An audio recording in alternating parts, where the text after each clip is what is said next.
Hey, How you we doing? did it. We did it. We had to finagle some stuff. Man, isn't it cool that everything sucks more? Yeah, I love the That way things used to work. technology. I love the way technology at once doesn't allow you to be good at it, but also requires you to be good at it. Well, yeah, you have to. And I like how now the new technologies that we're supposed to use are doing an even better job of sucking our souls out while producing new mental illnesses like AI psychosis. So I think I mostly just wanted to talk about how great everything is Yeah. societally. Psychosis, I feel like I got that. Yeah. I think Hmm. what's, I'm going to be conspiratorial for a second. Something's like going to happen in the coming years where someone finally acknowledges that we've all just lost our fucking minds and that the effects of the media information economy internet thing on our brains has destroyed us and we just need to go like walk around in the woods for a couple of years and get back to neutral. Yeah, I've been waiting for years for the studies to start.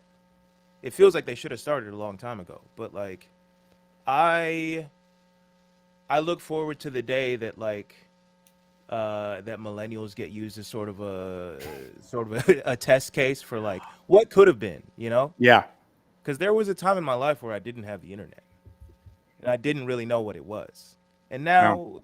I'm addicted to it, but I also don't know how to use it. Yeah.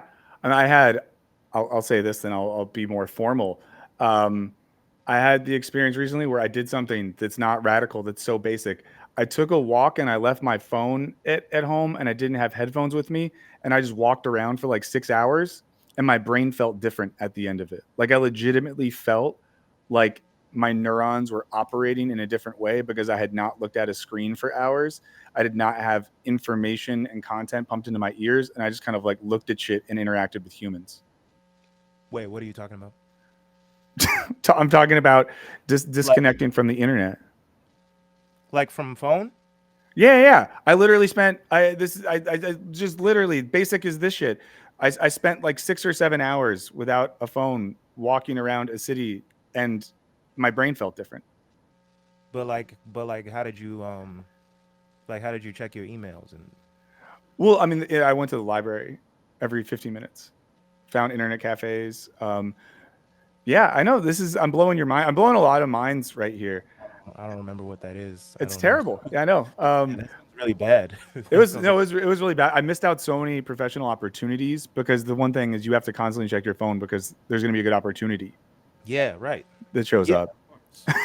But well, everyone, I'll formally introduce now. Yedoye Travis is here. We tried to get on before, it didn't work. Now you're here. You most people, I imagine people know who you are. You're a comedian. You host things on the internet. You host things in real life. You do interesting things. Yeah, allegedly Allegedly, once yeah. done Um, such things. Yeah. most famously, I think the work that you did that'll probably be used in schools in future generations is the episode of your was it Vice or Complex show with Ray J, the That's Oh Deep. yeah, That was one of yeah. the craziest things I've ever watched. That was just the energy was nuts. I really Yeah. enjoyed that. That was one of the worst things that's ever happened to me. That's it. Didn't seem like fun or cool for you. No. The amazing thing is is realizing somebody who you view as like being effortless or being like unintentionally a certain type of way is so intentional about it. Mm-hmm. You know what I mean? And I don't and I feel like I don't know, you know, like a magician never reveals his tricks or whatever. I feel Yeah, like yeah, I feel bad revealing that information to people because I think people really believe that. But he's really hunting for viral moments, and yeah, it made me feel crazy. yeah. I mean, that was like it's interesting because like other episodes of that show. Wait, Complex, right? Yeah, yeah, I yeah. just want to give credit to media companies.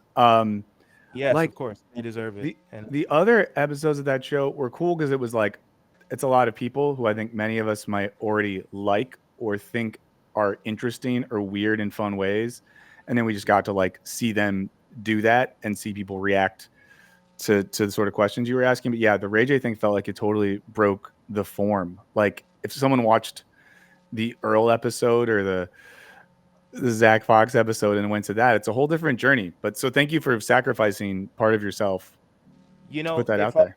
if I'm being honest, looking back, I think the Earl and Zach Fox and Vince Staples episodes were the breaking of form in that show Yeah.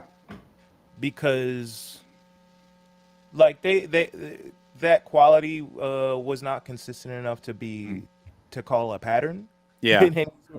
And you know, looking back at the show, it's like they asked me to do that show because they were fans, or at least the Mm. one producer was a fan of Jaded Forum.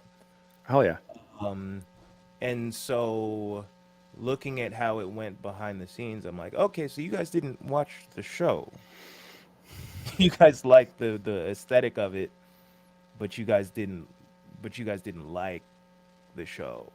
And for anyone who hasn't, I mean, those episodes are pretty well viewed. For anyone who hasn't watched these, and you can correct me if I'm wrong here, the basic conceit is that you are uh, interviewing cultural figures and artists and interjecting incredibly, I would say like existentially deep or really out of left field questions that make one contemplate large philosophical issues in the middle of an interview format that would otherwise be about like someone talking about their new album or something. Yeah, more or less. I think aside from the people that explicitly asked for it, I was not trying to even ask about their new projects. Yeah, yeah, There was, I think there was maybe one person that came on and they were explicitly like, he has an album coming out, so ask about the album. yeah. I think it was Danny Brown actually. And this is not like Danny Brown's people. This is Complex saying this. Yeah. But other than that, I was just like, let's just have a conversation and just be weird, you know? Yeah, it felt weird and human in a really nice way. Is that thing kind of happening anymore? Is that ship sailed? Well, they tried to turn it into Subway takes, and so I said no. Oh boy. Oh boy. Oh boy. Oh boy. I like how everything has to be another thing. We can only have like one idea in any Yeah, like 2 to 3 year period, and then everything has to be a version of that thing. It was like everything was had to be hot ones, and now everything has to be Subway takes. yeah. Nothing can be itself. It has to start and then fail, and then you have a 2 to 3 year buffer Hmm. period where then it enters the zeitgeist, and then everything else can be what that was, Yeah. but it is dead. Oh, it's so fun. I love where we're at. I mean, most recently, obviously, you've done Jaded Forum for a while. That went away for a bit. How long was the hiatus? It felt like It quite some was time. it was pretty long. It was like 2 years, two and a Yeah. half. Um, and reemerged with a couple of episodes recently that I've been borderline evangelical about because I just find them very fantastic. I can't imagine what it's like to for people in New York who are getting to go to those events. Um, but you've taken the show from a more traditional-ish, just in form, like video podcasts of people hanging out talking about stuff, to something that feels a lot more communal and experiential. Uh, can I ask you how that change happened? Like what led to this new version of the thing? I mean that's what it was supposed to be from the beginning. Hmm. I mean that's why it's called Jaded Forum, is because it Yeah. was supposed to be like a community forum situation, and we just initially didn't feel like we had the resources to do a Mhm. consistent live show, Yeah. which may or may not have been true. Like we had cameras and all this stuff. It was just a matter of like people to man them. Um, but in the 2 years or so that we've been on hiatus, we just kind of figured out our shit and figured out a flow that works. And it's still a lot of work, so we're trying to, It seems like it. yeah, and so we're trying to build out the crew so it's a little bit more sustainable. Like we're already on a little break for Mhm. October after those first two episodes. But yeah, it was always supposed to be like that. Um, and there was always supposed to be space for like other people to sort of pitch in and be involved in the conversation and not just like us just sort of screaming into the void, as somebody just said. Yeah, well, it's again having not been to one of those events, it stands out to me in both the episodes that you put out thus far. When people ask questions, you can almost tell from the tone in which these people have and how comfortable they seem in the room that you've created a space where people feel like they're a part of the thing, and this is something that's really happening, which is really rare because I think a lot of times in settings like that, someone who's asking a question, or maybe you just edit all these ones out, might almost have more of like a reverential tone or be like looking for answers to something. But the way that you all seem to be incorporating the audience feels really special. I mean, and even then, we're looking for ways to make it more inclusive and Mhm. like it's about us. I think like Yeah. the first one we shot at, I guess we shot both at elsewhere in different rooms, but the first one we shot, and the intent was like to just be on the floor with the audience, Mhm. and something about fire code and all this stuff Yeah. made it feel like we had to do it the way that we did it, which was on a stage still sort of elevated, and like my homie Ashton Womack asked about it as a bit, and made a joke about how we're still elevated above the rest of the Mhm. crowd and all this stuff. It was like, bro, you work with the Daily Show, you fly private with Trevor Noah, man. This Oh, I remember that question. And okay, that's great to have the context now. Deep lore that helps you understand it. Yeah, and Ashton was actually on an episode of the older Yeah. uh, iteration, but yeah. So we've been working on ways to like make it even more um, inclusive and break down the walls a little bit. And even after the second show where it was a little bit more intimate, Mhm. I we walk off stage and immediately my friends are like, "So what are you gonna do? Like, how do you?" Um, and I was just like, I don't know, man. Just put a second mic in the audience and like maybe somebody else in the audience answers the a question from like Yeah, yeah. all sorts of ways to like open it up and make it even more comfortable and decenter ourselves a little bit. Yeah. No, I've been like it's kind of in some ways studying those episodes like game tape because I did a live event a few weeks ago with a couple YouTube people. It's the first time I've ever done anything like that.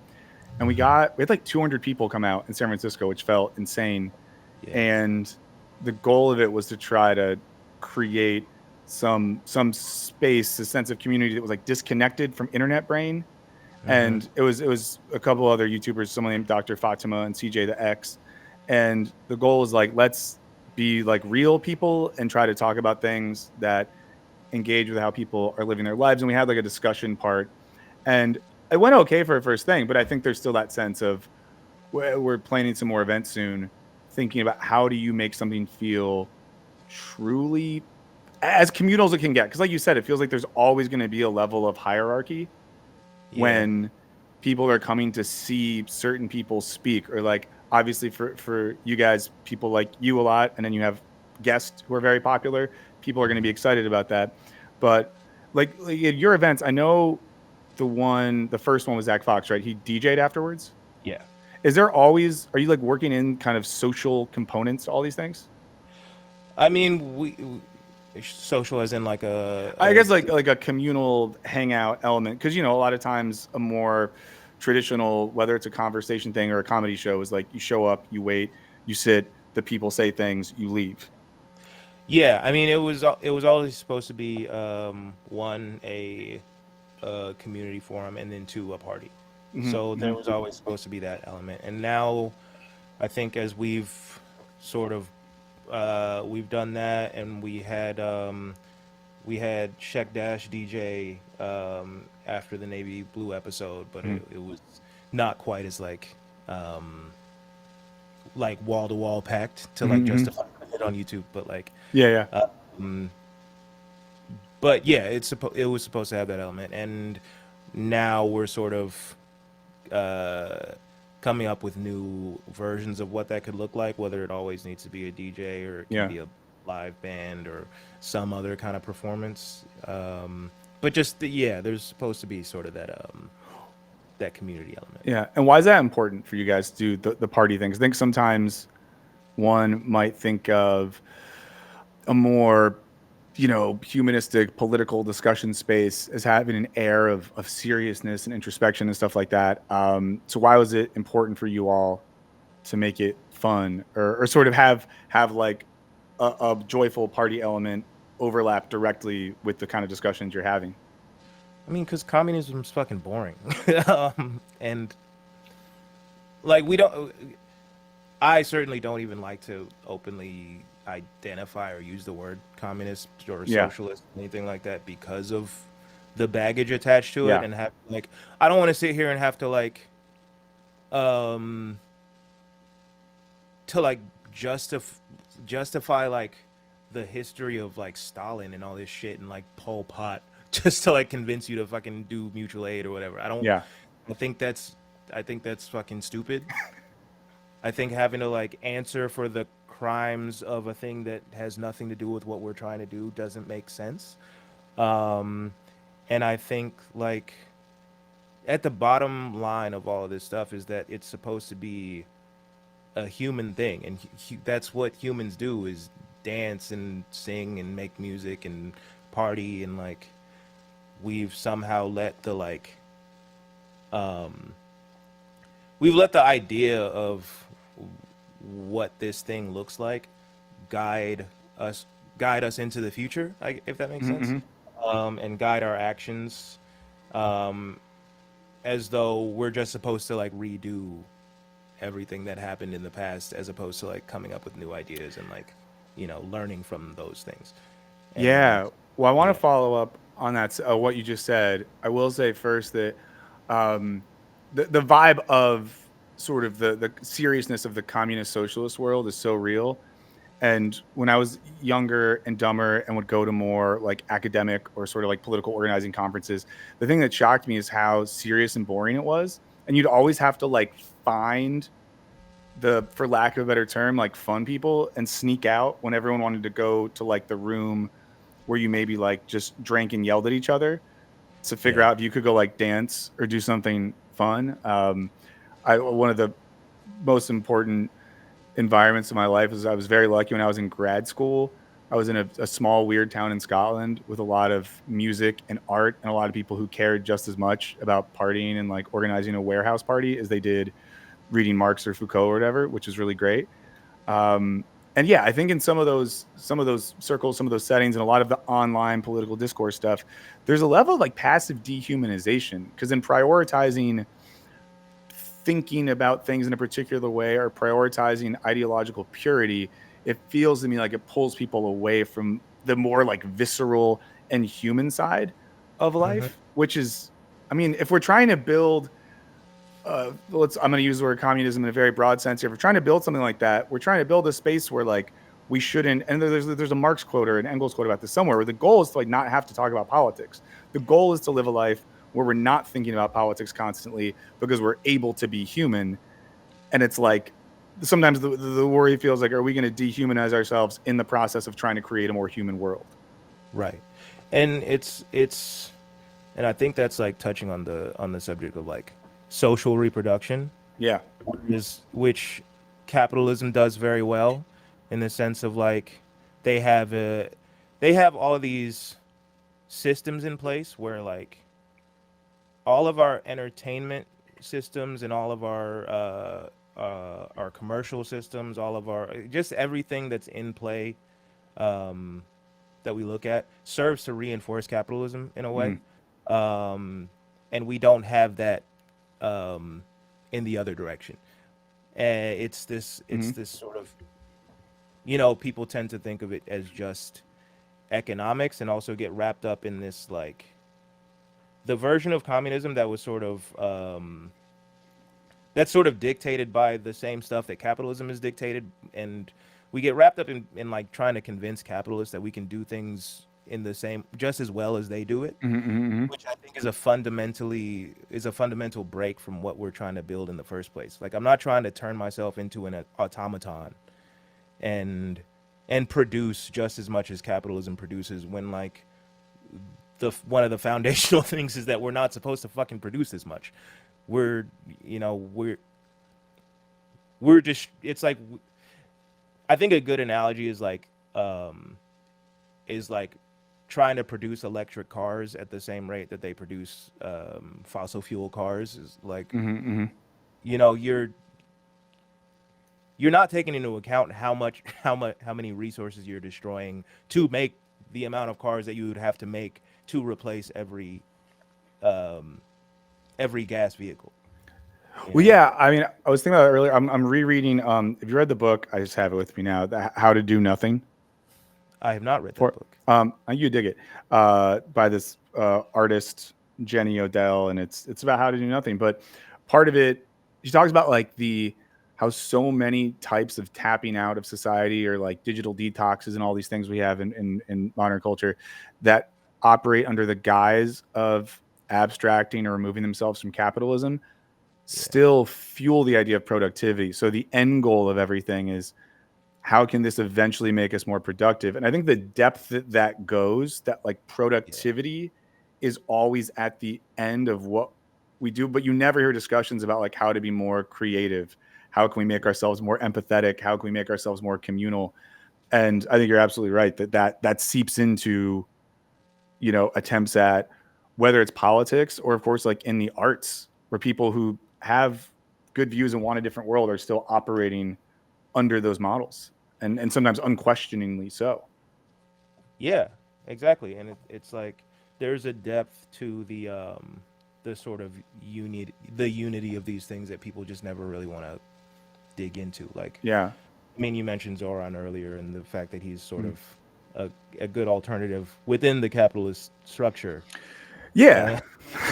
And yeah, it's like if you want to have a nicer version of capitalism, then yeah, let's go back to like 20th century social democracy and like social safety nets and all this Mm. stuff, which like in the short term is not necessarily a bad thing, but uh, it's just not what you are saying it is. You Hmm. know, it's not what you're saying it is. This whole idea of like now the state gets to utilize every citizen in the same way that like business or the private sector would. It's not what you're saying it is. It might be better, but it's not what you're saying it is. Yeah. Well, here, let me ask you this. So I know your co-host for Jaded. Z is his name, right? Yeah, yeah, Okay. Don't know, but just that's fun. Just the letter. yeah. But a thing, and I imagine a lot of people who are sort of vaguely abstractly leftist would have a similar reaction. I forget which of the episodes it was, but um, you guys started talking about like the project of buying land and getting money from people that have it to create alternative spaces. And I think there's a sense, and I can kind of imagine watching that, and even a version of myself feeling this of sort of like, well, but shouldn't you be doing something that's more in line with a pre-existing party or project or whatever it might be? And the thing that I found interesting about that discussion, and I know you guys, this is on your guys' website as well, is it's challenging because you seem to be talking about something that is different than what a lot of the go-to models of what do you do if you want to be leftist? What do you do if you want to create something different? So could you maybe talk a little bit about what the kind of political and social and offline project is? Yeah. I mean, in terms of like what you do, I think that's part of the issue that we're trying to get at with that is that like we're sort of in like a hyper reactionary zone where there's a new thing happening every day, Mm-hmm. multiple new things every day or every Yeah. week or every hour, and like the question of what to do just gets thrown up in a new context every day, and it's like if you just sort of let yourself get washed away in like what do we do, what do we do, what do we do, and you're like I didn't know that there was a thing to do an hour ago, Mm-hmm. it's like you're sort of letting the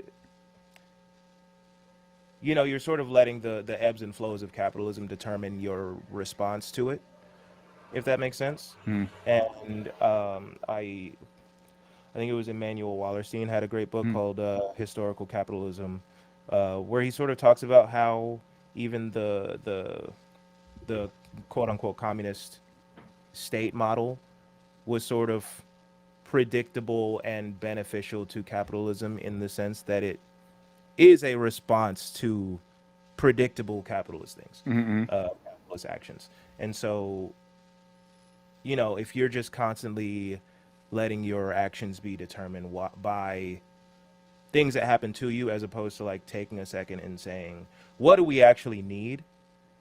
What are our needs as people, and what are the needs of the people around us, and what can we do about those needs?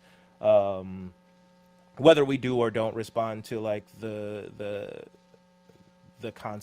things that are constantly being thrown at us, Mhm. uh, I think that's when you actually can start to build what you would call dual power, which is sort of, Yeah.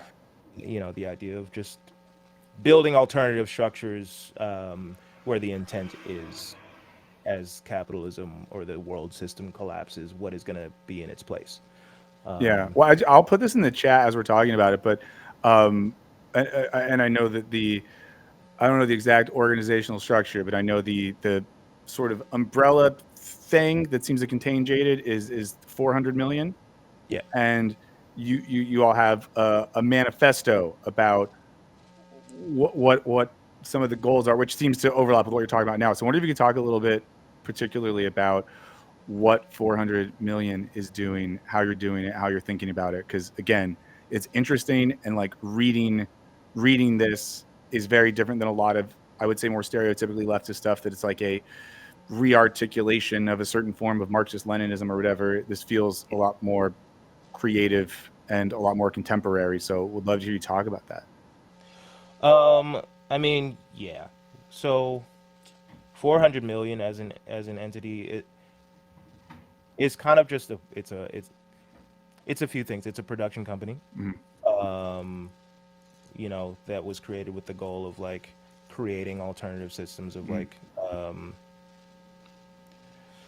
I don't even know. I don't know what words to use because propaganda seems a little bit intense. Yeah, Uh, but no, I think reclaiming propaganda is where we're headed towards, and I think people are getting less sheepish about acknowledging that that's not an inherently bad thing. yeah. Well, yeah. So yeah. So I'll just use that word. Mhm. Uh, and but there are sort of multiple things within it, and the broader idea being, that we can sort of repurpose our own creative output for Mhm. our own needs. Yeah. Um, and that's sort of what the land is for. That's what the Mhm. production company is for. That's what we have. Yeah. So the land program is called Spark. The idea is that Mhm. we would develop this plot of land, and then, over time, as we sort of develop the resources to meet our needs, and we have a sort of a surplus, is to then branch out into use that money to continue developing land elsewhere. Mhm. Just sort of getting to the baseline idea of bread and land. I forget who Mhm. who even said that. I should know. I don't know, but I Yeah, yeah. yeah. But yeah, I mean, just because we're in a position now where like we don't even have, we're talking about the means of production or whatever. We don't even have the means to maintain our own lives, our own Mhm. livelihood. Mhm. You know, we don't have we don't have access to land. We don't have the ability to even operate outside without being touched in some way by the broader system. You know. Yeah, I mean, and the dual power thing is interesting. I read what is it called? An American Utopia, Frederick Jameson's thing on dual power, where he talks Mhm. about a universal army, and people get mad at it because they think he's saying that everyone should join the army, but it's not what he's saying.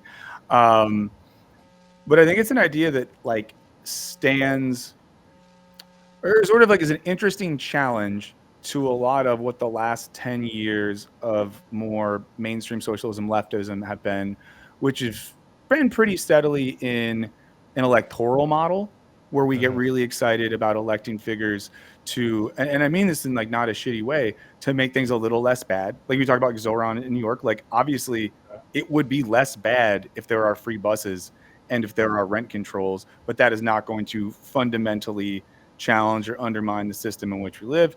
And on the other hand, you have a lot of like really cool community support activist groups that kind of fill the gaps and all the cracks of the system. but the notion of building something outside of that seems to differ. It seems like something that, like, when you look at American political history, I think we look back at the 60s as this time where you had, and thinking about the Bay Area between the student movement and the Black Panthers, it seems like politics at one point is building systems of power, whether that's communes or community police forces. And as the 70s emerged, that all kind of gets wiped away and Yeah. leaves maybe like the political imagination a bit. Yeah. And I mean, that's all. It's why I'm like very cautious about, I'm not going to sit here and tell people don't go vote. I feel like Yeah, yeah. but it's why I'm very cautious about like even engaging with electoralism Hmm. publicly because of the history of like that sort of gets erased of like um, sort of grassroots radical energy being redirected into electoral politics, Hmm. which is what even like modern unions do. In the way you have unions endorsing Yeah, yeah. which like for what you have even down to like what purpose a union is supposed to serve. Um it's like, is it supposed to serve the purpose of having a little bit better of a situation under capitalism, or is it supposed to serve as a radical vehicle into the next system? Hmm. uh, Hmm. Hmm. and so I'm cautious about even like getting excited about the workers movement as it stands now, where you have like you have like Amazon, you have Starbucks unionizing and all of these things. It's like, are we looking past just getting a few extra dollars from these companies that are still in sending money to Israel or Yeah, yeah, or yeah. stuff, and I don't know, it just feels like, you're saying it's like a different method, but it almost seems like um the only way to go for me, Hmm. is to build something outside of the system. um yeah. No, no, which is, I mean, I find it genuinely both like challenging and inspirational as an idea because, of course, building something outside of the system intuitively feels so hard because the system is so all encompassing. And I Hmm. think, so much, I think, especially in the creative field, there's so much pressure on like, you can do something a little bit different or a little bit out there that pushes things a little bit, but the constraints of the system are so. I mean, I think that's why like there's an overlap in thinking about entertainment and politics in this way because they're both such rigid pre-existing systems that fight change or radicalism Yeah. in such like an ingrained way. And I think there's a sense because I don't know, a part of my brain can still see why. And I'll let me say this kind of rhetorically. I don't really Yeah. think this, but I mean, what would you say to the idea that maybe is there a way in which just doing your own thing is like tapping out of the system and kind of saying like, "Fuck you guys, we're gonna go do our own thing, figure it out." I mean, yes and no, but I don't know. Maybe if you could. Yeah, well, no, I guess, Oh. yeah. Well, I guess the thing, and you did articulate this, but Yeah. because it seems like the long term goal of something like the project you're describing is precisely to, I mean, A, like imagine something different, B, to model that thing, and C, to build a power through that could both literally expand, like you talked about, building out that thing.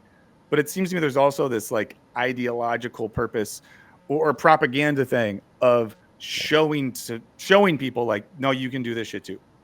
That it's not just a model of, because I was reading something recently that was kind of getting at the failure of the commune movement in the 60s. Yeah. And like one of the big things that happened there, one is everyone's just on acid and trying to fuck all the time, and you can't do too much when you're on acid and trying to fuck all the time. Yeah. It's Sometimes. hard. Yeah. If anyone's watching this and you're good at doing acid fucking all the time and being, organizing politically, let us know how you do it. But one of the other things is like the reduplication of, bourgeois roles, hierarchy, systems of power. in those things. Um, and the way in which too, I think, like looking at like again 60s political history, it felt a little bit like there was a sense in which those who wanted to buy land and do something else were like just tapping out. Yeah. And of course, like the phrase that got used back then was like dropping out of society, which seemed to Yeah. indicate a sort of like abstraction from the thing, from political life. And you don't see as much of an emphasis on building power for the sake of doing something beyond like the commune. Right.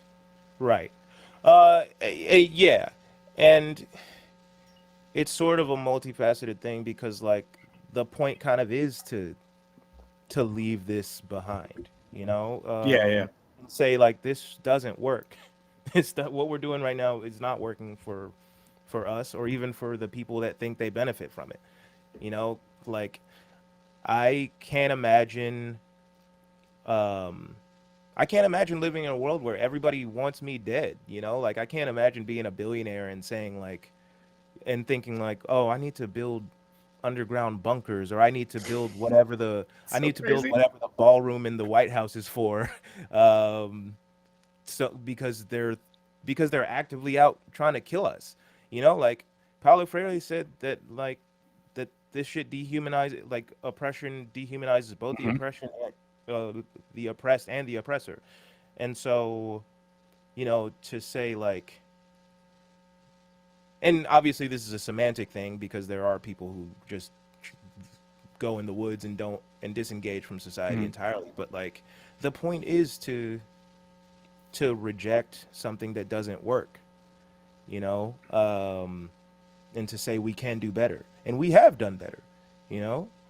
Um, and I think the idea of dual power also simultaneously acknowledges that what you're doing sort of has to exist alongside a crumbling system. You Mhm. know, it's not two completely separate worlds. It's two sort of happening at the same time, and I don't know exactly who, but this is a Zapatista quote of a world in which many worlds fit, Yeah, yeah, yeah. and you know some of those worlds might be functioning, some of them might be on their way out, um, but you know you kind of have to take the chance and also not let yourself be dictated by like um, by opinions or by people that think you're like actively trying to tap out. Yeah. Well, to slightly pivot but stay in the zone, um, how is thinking about all this? I know you're someone you're a thinky guy. There, it's in your eyes. You know, you see it. You're someone who probably thinks too much. That there was a pill that could turn it off of it. You would need it. But as someone who is like that, how have you changed at all in your thinking about like art and comedy recently? Like, how are you currently thinking of that as a creative slash professional practice that you engage in? Because of course it's also a weird fucking time in that world. Yeah, I mean, I unfortunately have the sense now that like um, that comedy as it stands is a little bit dead to me. Uh huh. Um, I still really enjoy doing it. Hmm. Every time I get on stage, I still have a really good time, but it just feels like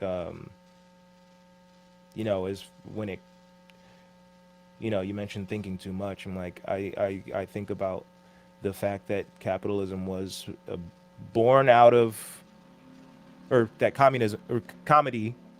I'm saying too many c words.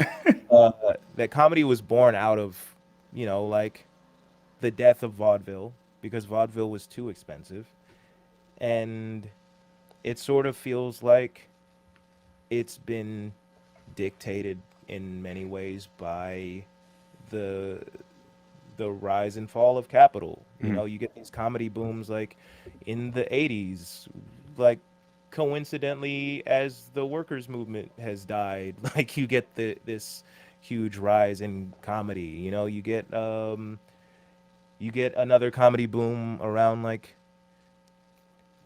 oddly enough, in 2012, when Obama is president Hmm. and sort of identity politics are running amok, and like people have completely dropped off the face of the earth in terms of talking about like the influence of capital, you get another comedy boom, and it's sort of like, and this that's it's a little bit of conjecture because I don't know if that has anything to do with it, but it just kind of feels like this thing moves with um it just moves with the capitalist world system, you know. Yeah, And yeah. in many ways it's like now I feel like my role is like, how do I can I figure out um can I figure out how to do it without being a part of that. That's kind of been my my biggest challenge Hmm. in terms of like entertainment, you know. Well, it has to be weird, especially in this era where all of a sudden the onus seems to be on, especially when it comes to either like people who are perceived as or self-identify as leftists or socialists or whatever, like who's going to be the comedian of the left to save all the young men in the world, because that we have decided as a culture that it takes comedians with podcasts That to we need a save the boys. that we need a left Joe Rogan. We need Adam Friedland. Well, it's great, and even like, and I what I'm about to say, don't mean it is a shitty thing at all, because I think this person's very funny, but yeah, this week there was like two articles this week on like Stavros and how now Yeah. he's the guy, and again, good for him. He's like a funny guy who does cool shit, but it's Yeah. wild that like that's the only lens in which people can talk about comedians that aren't Yeah. in Austin, Texas right now, is which one is the one Yeah. that's gonna save everyone. Which one is the one who like, you know, can help young men be okay. Right. Which like I don't know, part of me has an ego about it just from having about Have an like ego. We love ego. Embrace yeah, it. I'm gonna say this with a grain of salt because like I don't think it's Mhm. true, but I get this like visceral sense of like I feel like I've read more than these people. I feel like I'm more like, you Probably, know, yeah. but like, Yeah. but I also feel like that's not really a good way to look at it because I feel like one, there's not gonna be one guy that um or one person that changes everything for everybody. You know that I think like part of the modern um part of the modern left's problem, which I think speaks to what I said earlier, is that like, and I think this happens a lot in comedy, is like sort of having this feeling of this sort of like inferiority complex of like, how Mhm. do we play their game? How do we get these right wingers on our side, or how do we show them that we're fun? And like, I'm not trying to show them that I'm fun. I'm trying to be Yeah. fun. I'm trying to Yeah. have fun. You know, like um, I'm trying to enjoy my life, um, and like, and make it clear that you can do that while also being like a principled person, you know. Um, so like in many ways, I feel like a left Joe Rogan or whatever you want to call it is not gonna look the same, you know. I think like in Well, the same especially, yeah, sorry, keep going. oh I'm sorry, like in the same way that like that left wing politics like fundamentally works different from right wing politics in the Hmm. sense that like I view the electoral system as a right wing thing entirely. So a left wing politician operating within that system, as far as I'm concerned, um, is at best center, if not center right, if not right wing entirely. So like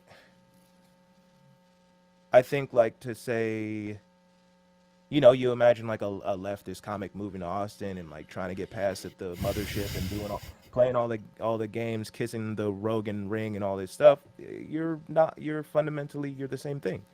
You know, you can say all the stuff that you want, but it's like um at its core it's like how are you operating on an economic level?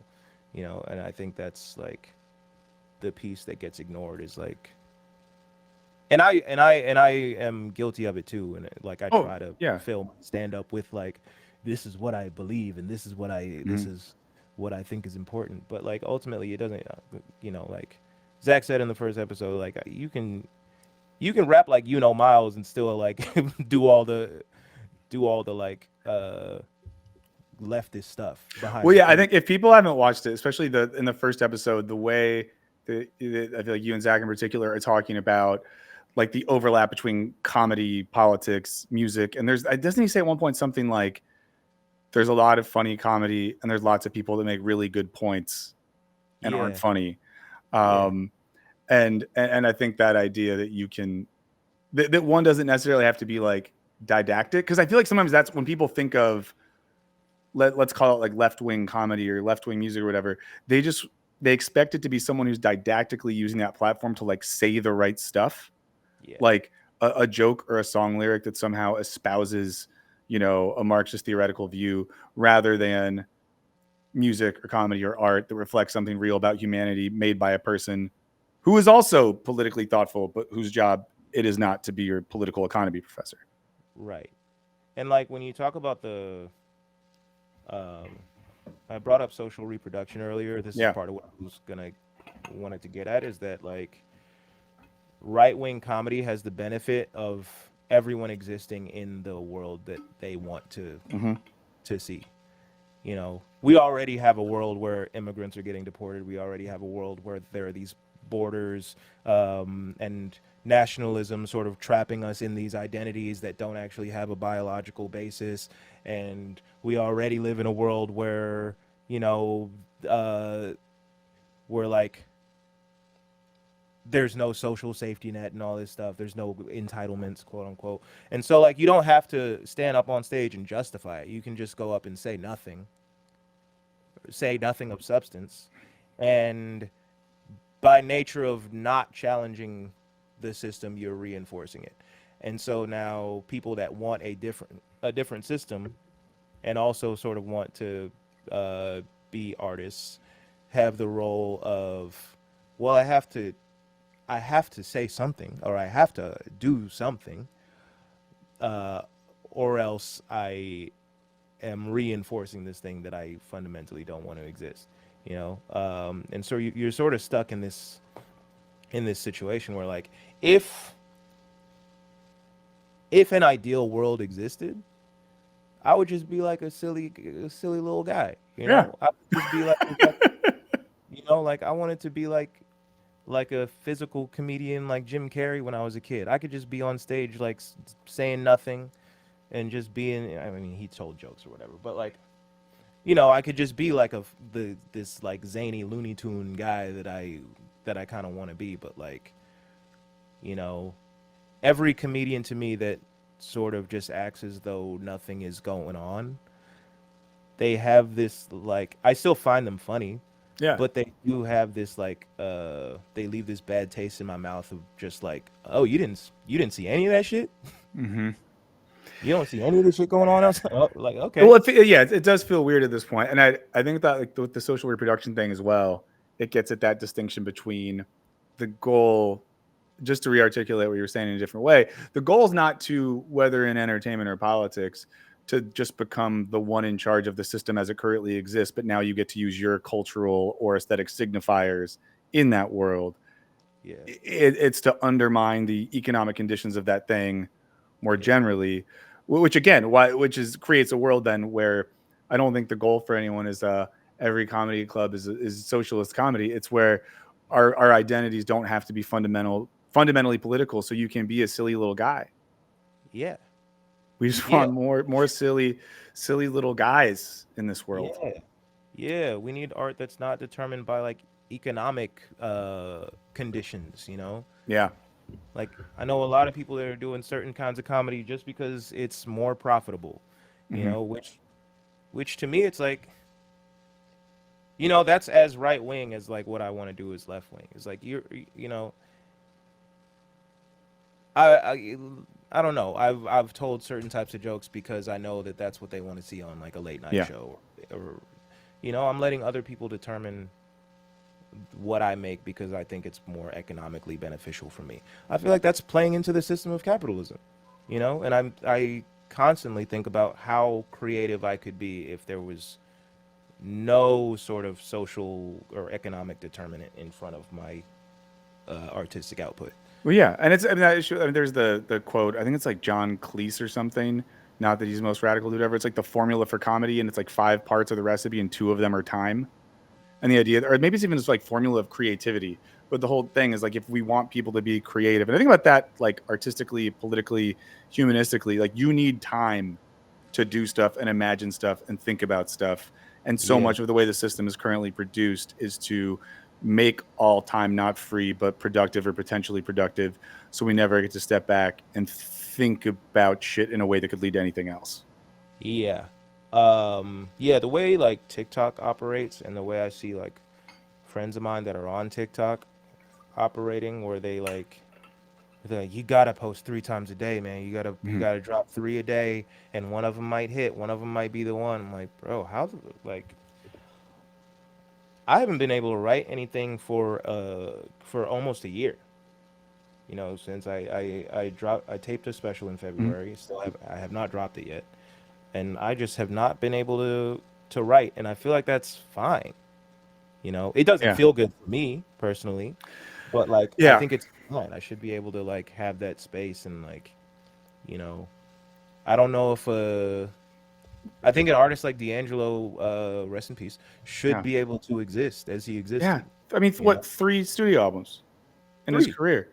yeah, That's great. Like it's so cool that like before the last one, he was like, I got to take a decade off to teach myself how to play guitar because this music needs me playing guitar or whatever. Like that's fucking cool. Or there's so many filmmakers and other musicians we love who take big chunks of time off and then it leads to art that's really good. So who cares? yeah, Like, right. um, yeah. I mean, some of what you're talking about does make me think of. Do you listen to or enjoy the music of Micaiah McCraven by any chance? I don't know who that is. He's a very cool like improvisational jazz hip hop drummer person. Mm, Um, what he does is formally really cool because a lot of his records are he records improvised with a bunch of musicians. He then takes those recordings and cuts them up into new compositions. Then gets other musicians to play those versions. But I saw him do a show last week, which is very, very cool. And in the middle, he stopped to talk for a bit about like improvisation and art and community yeah, and what it means to be in spaces. And, this is like most of that show was just music. It wasn't political grandstanding or sloganeering, but the way in which he was able to connect the experience of being in a room while people create art organically and spontaneously, participating in that together. And that in itself pointing to something political or being even like the time to refresh something about our own humanness. I just yeah. teared up a little bit. I found it very inspirational and made me think of the vibe that I feel sometimes when I passively consume an episode of Jaded on my couch all alone.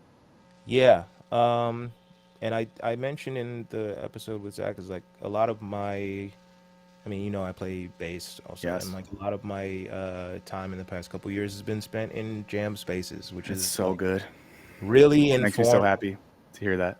Yeah, and me too, and it's really informed like how I feel about that subject, which is that like to where even the notion of like of recorded music now feels um like weird to me, Hmm. you know, um, in the sense of like, just in the sense of like, are we trying to capture a little commodifiable thing, or Hmm. are we trying to like have an experience together? I think You know? experience is such a key word there. Like I mostly go to like improvised music stuff these days, and there's Mm. something that is just special. Like when you see a thing that is in that moment, you experience it with other people in that moment, and you know that like that was the thing that just happened right there. You weren't watching the reproduction of a thing or the repetition of a thing that already existed, and that we just need more of that feeling. Yeah, yeah. It feels like like who are we making anything for? Hmm. You know, um, like I was, this is a bit of a tangent, but I think related is that Do it. I was just watching a clip of Hassan like flipping out um over the notion of a spontaneous revolution, Mm-hmm.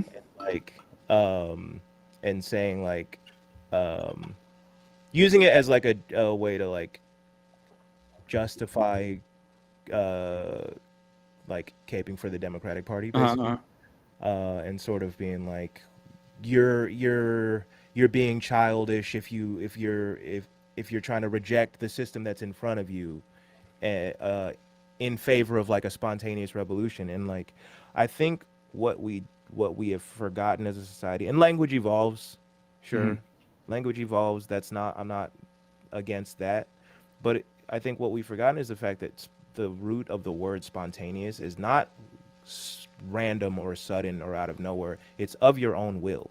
Mm-hmm. Mm-hmm. And so we're talking about a revolution that is like is actually for the people that are participating in it, not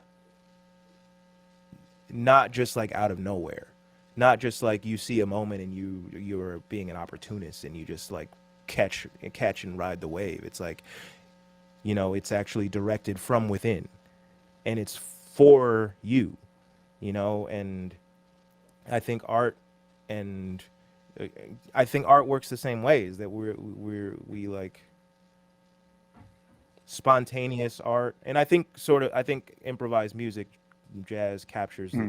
captures both definitions of that, where like it is sort of sudden and out of nowhere, where did these ideas come from, but also it's from your own will and for you in that moment. It's like, Well, yeah, it's willed and it's grounded in certain traditions and communities, and like not to make it like a work ethic type thing, but there's analysis and creativity and practice and all these things like add up so that when the moment is ready, it's there. And a lot of I think some of the better theoretical political writings about spontaneous movements get at that it wasn't like a magical force took over and everyone went to the town square one day. That there's yeah, all of these related factors that created the conditions for people to will a thing, and it exactly. wasn't just magic. It's being prepared for the moment when it comes. Yeah. It's like we're very good at saying what when luck meets opportunity or whatever in a Mm-hmm. capitalist sense, and saying like, Yeah. well, he did all this hard work, and when the interview came, he knew exactly what to say. He had all the right clothes. Like, so you can say that in this context, but you can't say it in a different context. You can't, Mm-hmm. you have to be preparing yourselves for the things that you want to see. And that happens, and that's both creatively, and actually, it's just creative, because politics is creative. Politics is supposed to be creative. It always has been, up until these systems that have like more and more gradually trapped us um, in authoritarianism, you Yeah. know, um, and top down, like whether it's feudalism or capitalism or however far you want to go back. Wow. Well, you've gifted all of us a lot of your time today. Let me ask you this: not to reduce things to digital products, but when might we see more Jaded and or this mysterious stand-up special for people that for good and non-commodified reasons just like the shit that you do and want to experience more of it? I am really hoping to get this special done by the end of the year. Hell yeah. Um, and I think there will be more Jaded within, or at least more 400 million Hmm. within within the next month or so. And then Um, with the 400 million thing as well, and correct me if I'm wrong, I want to understand this right. There, how are there ways for people to like support and get involved? I'll share the link again in the chat. But if hearing you talk about that made some people think, um, what should they do? so we do have crowdfunding pages on opencollective.com, which I think that link should be on our YouTube Mhm. channel or on our Well, I'll on put the our YouTube link in the chat as well, guys. So you have both of those. yeah. And if you can't support financially, just hit the subscribe, It's or follow I, us on Instagram. I'll That's say this: really you don't have to as well. It's some of the best shit, and it's like a thing where when I have recently sent episodes of that to people that hadn't heard of it, that are big YouTube people, and they're all like, "Holy shit, this is the coolest thing! I want to do something like that. How did they make this?" This was inspiring. So if you guys see the stuff, if you haven't seen it, share it, tell people, do all the algorithmic shit because it sucks, but at least make the algorithm serve stuff that's good over the bullshit. Yeah, Well, man. and thank you so much for fighting technological adversity to You be know here. what? It's an everyday struggle, so Yeah. it's one day. Well, yeah. Well, everyone who's been watching this has been Yedoye Travis. Follow all this stuff. You know, it feels weird to say after the depth of this conversation and discussions of getting offline, but until we're all building dual power in the commune, support good people and as much as we can. Yeah, man. That's all again soon. Later, man. All right. See you. Thank you. Hey, thanks for watching this. In case you didn't know, I have a main channel where I post video essays and stuff like that. It's just called Michael Burns. There's a link. Would love for you to check that out. If you want to support the channel more, I have a Patreon. You can also hit up either of my beverage partners. There's Yes Please Coffee, who make the best gosh darn coffee in the world. You get 15% off with the code Burns Beans. And of course, my beloved new non-alcoholic beer sponsor, Years Beers. It's really good. There's a link below, and if you use it, you get 10% off your first order. So thank you so much. And if you ever want to watch these streams live, I'm live every Wednesday at 12 p.m. Pacific. Okay, now the videos, now it's really over. So now you can go. I'm going to finish this. Now it's over. I'll see you guys for the next one.